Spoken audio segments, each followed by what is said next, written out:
Olá pessoal, tudo bem? Estamos começando o 12º programa do canal Esporte Educação.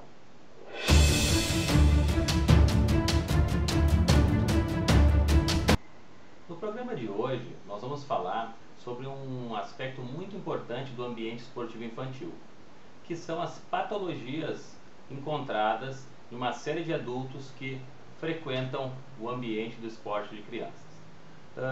Os referenciais do trabalho de hoje vão ser utilizados a partir de três autores. O psicólogo Anthony Gunn, que é um psicólogo australiano, e os PhDs em Psicologia do Esporte, Ronald Smith e Frank Small, que são dois PhDs da Universidade de Washington, em Seattle, nos Estados Unidos.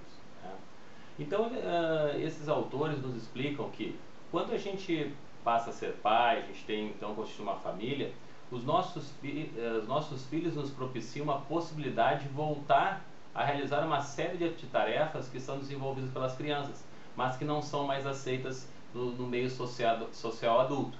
Então, brincar de carrinho, brincar de autorama, jogar futebol. E esses acontecimentos, eles são suscetíveis também de desenvolver uma série de tentações inconscientes. Ou seja, na infância, todos nós desenvolvemos uma série de competências, mas também deixamos de lado algumas necessidades que a gente acabou não conseguindo contemplar nas nossas potencialidades infantis. E no momento que a gente começa a interagir com os nossos filhos, essas necessidades, evidentemente inconscientes, podem aflorar. E elas acabam então nos desenvolvendo um processo que nós vamos chamar de troféus paternos. Ou seja, o adulto, no momento em que ele começa a interagir com a criança dentro daquela atividade específica, no caso o futebol, ou praticar bem o futebol, ou ter sucesso no futebol, isso pode remeter a uma tentação inconsciente de lacunas que ficaram, né, de não ter atingido um status social que ele esperava naquele ambiente que ele vivia em sua infância, e acabar tentando sanar essa necessidade através do que Anthony Gunn fala em troféus paternos, ou seja, buscar sanar essas necessidades através do seu filho, né? Mas esse processo ele se caracteriza por uma forte pressão, uma forte exigência de desempenho dos pais sobre os filhos, buscando o quê? Sanar essa necessidade, que é uma necessidade interna sua e não da criança, né?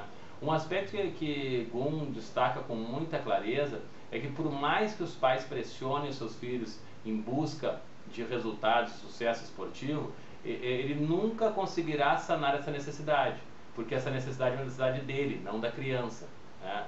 E ele até faz uma analogia, acho bastante significativa nesse processo, que é uma analogia como se a pessoa estivesse num deserto e visse um oásis, e que a água está sempre próxima, mas ele nunca consegue chegar na água.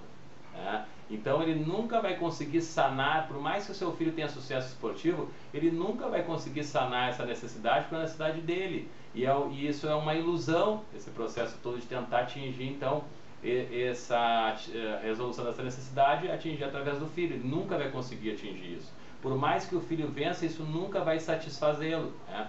E ao mesmo tempo, essa ilusão faz com que ele também altere o seu senso de realidade.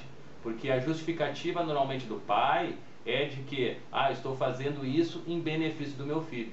E ele acaba inconscientemente não se dando conta que ele está lá pressionando, está lá criticando, está lá reclamando das ações do filho, porque ele está em busca de resolver uma necessidade interna dele.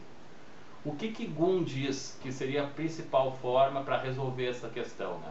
Dois aspectos. O primeiro, o adulto, o pai, poder se dar conta, né, da sua postura e fazer uma simples pergunta: para quem para quem está direcionado essas minhas ações? É para atender as minhas necessidades ou as necessidades do meu filho? E num segundo momento, ele só vai conseguir sanar essas necessidades específicas do esporte, de uma outra atividade que ele tenha ficado com essas lacunas de necessidade de aceitação social, caso ele vá resolver esse problema. Então ele vai lá achar um grupo de futebol para ele poder voltar a jogar futebol e ser aceito socialmente.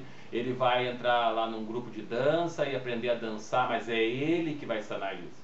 Aí sim Anthony Gunn diz que é possível a resolução desse conflito inconsciente.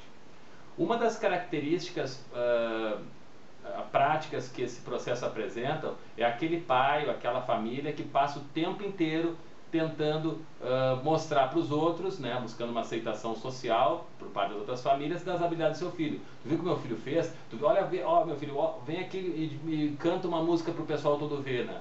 Então é uma necessidade de atingir, na realidade, uma necessidade inconsciente desse pai, né?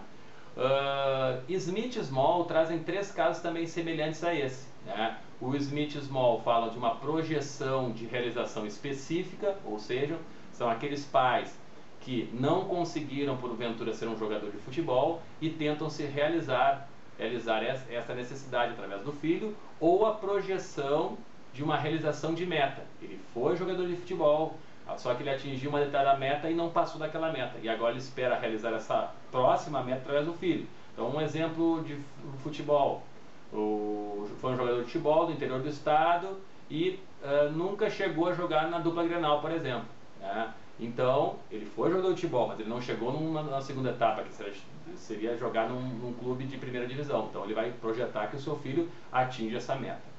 Smith e Small também falam de outro caso patológico em relação ao que eles chamam de inversão de dependência. Smith e Small dizem que todos nós pais nos identificamos com os nossos filhos, né? Isso é uma coisa normal. O problema é quando há uma exacerbação desse processo, onde o filho se transforma numa extensão do pai. Ou seja, o valor do sucesso do seu filho está diretamente ligado ao meu valor pessoal como pai. Então, sempre que o meu filho tiver sucesso, eu vou me sentir com sucesso. E sempre que o meu filho fracassar ou não atingir a meta, eu vou me sentir fracassado, né? Então, essa é uma outra resolução, uma outra patologia que também deve ser trabalhada. Ou através de uma conscientização desse processo, através de educadores, professores, em conversar com essas famílias, né, com essas pessoas específicas, os pais, mas também algumas famílias, alguns pais necessitam sim uma ajuda especializada de um psicólogo do esporte ou até mesmo um psicólogo na área da análise para poder ajudar essa pessoa a sair desse processo. Para resumir, ponto fundamental: se eu quero saber se eu estou apoiando o meu filho, se eu estou tendo uma conduta condizente no esporte infantil com o meu filho, eu tenho que ir de encontro. Ou seja, eu não posso utilizar como referência de comportamento pressões, exigências, críticas, imposições. Essas são características de pais que estão tentando resolver suas mazelas inconscientes internas em relação ao seu filho. Qual é o comportamento mais adequado? Apoio, encorajamento e instrução. Então, o que a criança não sabe ainda é conversar, é orientar, apoiar, encorajar. Bom, essas são as características de uma família, de um pai que está buscando atender a necessidade do seu filho e não as suas necessidades. Então, fica para o próximo programa um tema que também está ligado a esse processo que nós falamos agora, que é um processo, então, de patologias no esporte infantil designado por adultos, que é o abandono esportivo. Quais serão as principais causas que levam uma criança a abandonar o esporte? Hoje eu gostaria de dedicar esse programa a um dos professores que trabalha na Escola de Futebol Bola na Rede, que é um professor que há pouco tempo atingiu sua graduação, mas tem muita experiência nessa área de esporte infantil, que é o professor Jorge Elias. Então, Jorge, esse programa hoje é para ti. Mais uma vez gostaria de agradecer a presença de todos.